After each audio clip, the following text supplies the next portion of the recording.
Guys, good morning. সবাই কেমন আছো? আমরা ভালো আছি।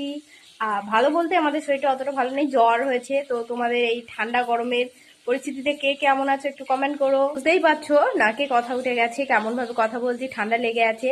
তো আজকে আমি মিনি ব্লগটা এখান থেকে শুরু করছি। চলো দেখাই আমাদের বাড়িতে আজকে কি হচ্ছে। আমি সকালে উঠে ব্রেকফাস্টের জন্য কিছু না করে একেবারে লাঞ্চে চলে গেছি। তো লাঞ্চের জন্য খাবার রেডি হচ্ছে, যেহেতু জয় সকালে বেরিয়ে যাবে, ওর ডিউটি আছে, তো ওর জন্য খাবার রেডি হচ্ছে। আজকে দেখো কি রান্না করছি।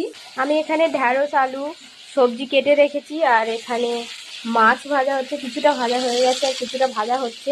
আমি তো এখানে রান্না করছি, আর জয় চলো দেখবে কি করছে, তোমাদের দেখাই। সকালে উঠে কোনো কাজ নেই, তো বাইরে ঘাস তুলছে, ফুল তুলছে, কি সব ভুলভাল কাজ করছে। কারণ ও সকালে তাড়া নেই রেডি হওয়ার, ওর 10টা থেকে ডিউটি।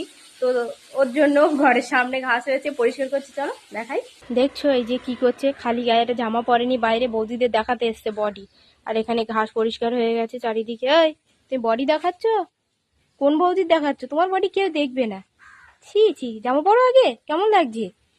তো আমি মিনি ব্লগটা এখানে শেষ করছি, কারণ আমার এখনো রান্না শেষ হয়নি, তোমাদের সঙ্গে আর কথা বলতে পারছি না। তো দেখা হচ্ছে পরের ব্লগে, ততক্ষণে টাটা, সবাই খুব ভালো থেকো। আর আমার চ্যানেলকে অবশ্যই সাবস্ক্রাইব করো, লাইক করো, ভালো লাগলে অবশ্যই কমেন্ট করো, শেয়ার করো।